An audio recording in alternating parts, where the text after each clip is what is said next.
اللہ اکبر، یہ بڑی سخت آیت آ رہی ہے، اسی پہ آج کا درس کنکلوڈ کرتے ہیں. ام حسبتم ان تدخلوا الجنہ، کیا تم نے یہ گمان کر لیا کہ تمہیں ویسے ہی جنت میں داخل کر دیا جائے گا؟ وَلَمَّا يَأْتِكُمْ مَثَلُ الَّذِينَ خَلَوْا مِن قَبْلِكُمْ، حالانکہ ابھی تو تم پر وہ حالات و واقعات گزرے ہی نہیں ہیں جو تم سے اگلے لوگ جو گزر چکے اہل ایمان ان پہ آئے تھے. اب ظاہر ہے کہ پس منظر میں اب آپ ذہن میں رکھیے گا، ابھی تو قتال والا معاملہ شروع نہیں ہوا، ابھی تو چند ایک لوگوں نے تکلیفیں اٹھائی ہیں نا، ابھی تو آگے ایک جنگوں والی زندگی ہے جس کے لیے پوری زندگی انہوں نے اسی تکلیف کے اندر کاٹنی تھی. تو اللہ تعالیٰ نے پہلے ذہنی طور پہ تیار کیا کہ ابھی تو تم پہ وہ تکلیفیں نہیں آئی ہیں جو اگلے انبیاء کے ماننے والوں پہ آتی تھی، ابھی تو عشر شیر بھی اس کا تمہیں نہیں آیا. مستہم البأساء، انہیں پہنچی سختی، والضراء، اور مصیبت، والزلزلوا، اور وہ لرز کیا کچھ نہیں ان کے ساتھ کیا گیا. حتی یقول الرسول والذین آمنوا معہ، یہاں تک کہ زمانے کا رسول اور اس کے ساتھی اہل ایمان وہ بھی پکار اٹھے، متی نصر اللہ، اللہ کی مدد کب آئے گی. اتنی تکلیفوں سے گزرے کہ انہوں نے کہا یا اللہ اتنا تو نے آزمایا ہے، تیری مدد کب آئے گی. الا ان نصر اللہ قریب، آگاہ ہو جاؤ اللہ کی مدد قریب ہے. یعنی قریب اس وقت ہوتی ہے جب تھریشولڈ پوائنٹ پہ پہنچ جائے. خیر یہ صحابہ کرام اس پھر چیز میں کامیاب ہوئے ہیں.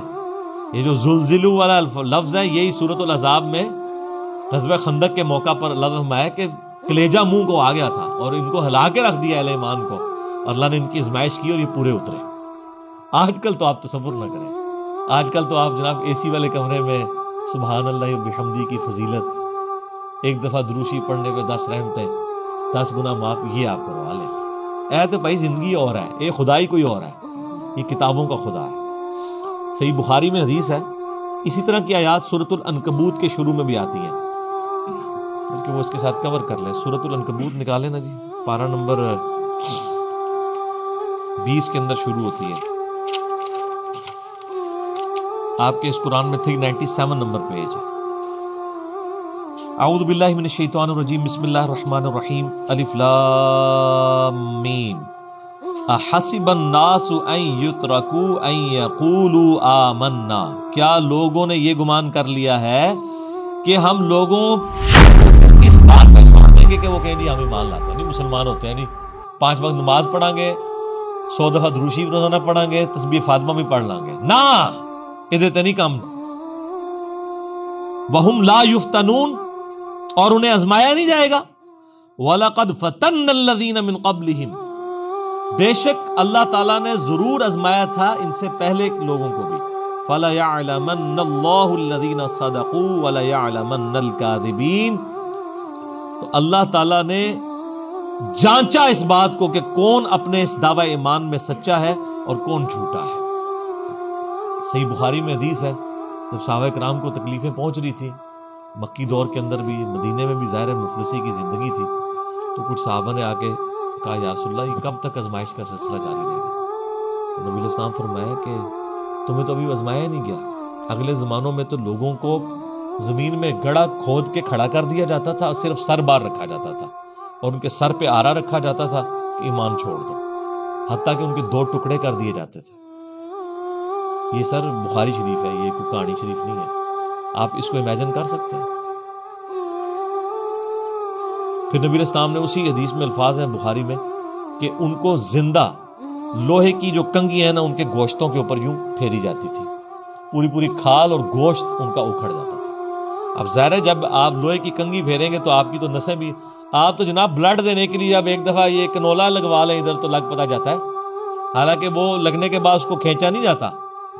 لیکن آپ امیجن کریں کہ لوہے کا کنگا اگر ایک بندے کے یہاں پہ داخل کیا جائے اس جگہ سے، تو وہ گوشت بھی اس طریقے سے اتار کے پرے پھینکے گا جیسے وہ گاجر اور مولی جو ہے نا کٹتی ہے نا اس طریقے سے. تو نبی علیہ السلام نے کہا کہ ان کو اس لیول کا آزمایا گیا. پھر خیر صحابہ کرام بھی پھر اس آزمائش پہ پورے اترے.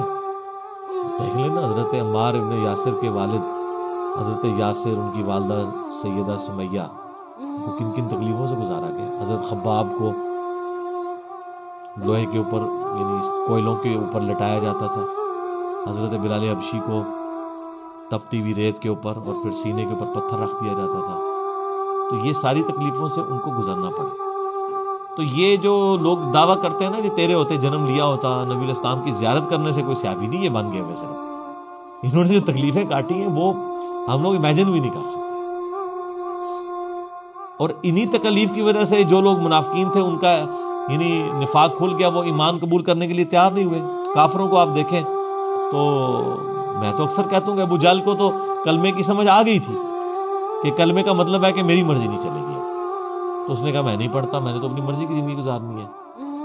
واللہ اگر اسے یہ پاکستان کے شناختی کارڈ والی آفر دی جاتی نا کہ صرف کلمہ پڑھ لے، باقی جو مرضی کر، کوئی مسئلہ نہیں، اپنی مرضی زندگی گزار، تو اس نے آفر قبول کر لینی تھی. اور اسی چیز کو منافقت کہا جاتا ہے. اس لیے آپ دیکھیں قرآن میں اللہ تعالیٰ کا غصہ اگر 10% ہے نا کافروں کے اوپر، تو 100% منافقین کے اوپر ہے. حتیٰ کہ سورہ نساء میں 80 سے زیادہ آیات منافقین کے اوپر آئیں گی. اور اس کا کلائمیکس ہے وہ اللہ تعالیٰ فرماتا ہے کہ منافقین دوزخ کی سب سے نچلی گھاٹی، کافروں سے بھی نچلی گھاٹی، کیونکہ وہ چاہتے ہیں کہ دنیا بھی ہم اپنی مرضی کی گزاریں اور آخرت بھی. ایسے تو نہیں ہو سکتا، دو میں جہانی مٹھے باؤ، اس طرح نہیں ہو سکتا. جب آپ اللہ کے لیے زندگی گزاریں گے تو آپ کا دنیا کا نقصان ہوگا. اور اگر آپ کا دنیا کا نقصان نہیں ہو رہا، ہر چیز بڑی ہیپی ہیپی چل رہی ہے، بلکہ جب سے دین پہ چلے ہیں تو اللہ کا فضل و کرم ہی ہو گیا، تو یہ سمجھ لیں آپ دین کے اوپر کو نہیں چل رہے. ایسا ہوتا نہیں ہے، کیونکہ اللہ نے تو انبیاء کو نہیں اور صحابہ کو اور اہل بیت کو آزمائش کے بغیر نہیں چھوڑا، تو باقی لوگ کیا ہیں؟ اچھا یہاں مرضی کی زندگی گزارتے ہیں، جب ہم آزمائشوں کی بات کرتے ہیں کہتے ہیں نہیں جی وہ تو ہستی بڑی اونچی تھی نا، ہم تو اس قابل ہی نہیں ہیں. اچھا تو ان کو پھر آپ پھر جنت کے بھی قابل نہیں ہیں، نہیں کہیں گے نہیں جنت میں پڑوس انہی ہستیوں کا مل جائے. ایسے تو نہیں ہو سکتا نا سر. کہ لوگوں کی خواہش نہیں ہے کہ صحابہ کا، اہل بیت کا، انبیاء کا پڑوس ملے، اور دوسری طرف آزمائش کی بات کرے کہتے ہیں ہم تو اس قابل ہی نہیں ہے، اللہ ہمیں آزمائی نا. یہ تو اس طریقے سے ہے کہ یا اللہ ہم پیپر دینے کے قابل نہیں ہیں، ہمیں بغیر پیپر کے ہمارا میرٹ بن جائے. جس طرح آج کل وہ کہہ رہے ہیں جی کرونا کی وجہ سے جو ہے وہ پچھلے سال جتنے نمبر تھے اسی پرسنٹیج کے حساب سے نمبر دے کے تو اگلی کلاس میں کر دیں گے. یہ کتنا بڑا دھوکہ دے رہے ہیں، اس طریقے سے بچوں کے ساتھ کتنی بڑی دشمنی کر رہے ہیں. اس کی بجائے تو اسی کلاس کو رپیٹ کروا لیں، وہ بہتر ہے. یہ دھوکے کے ساتھ لوگوں کو آپ آگے لے کے جانا چاہ رہے ہیں تاکہ بعد میں بھی وہ ذلیل و خوار ہوتے رہیں. ظاہر ہے جو چیزیں کورس نہیں پڑھا ہوا ہوگا تو آگے پھر ذلت ہی کاٹنی پڑے.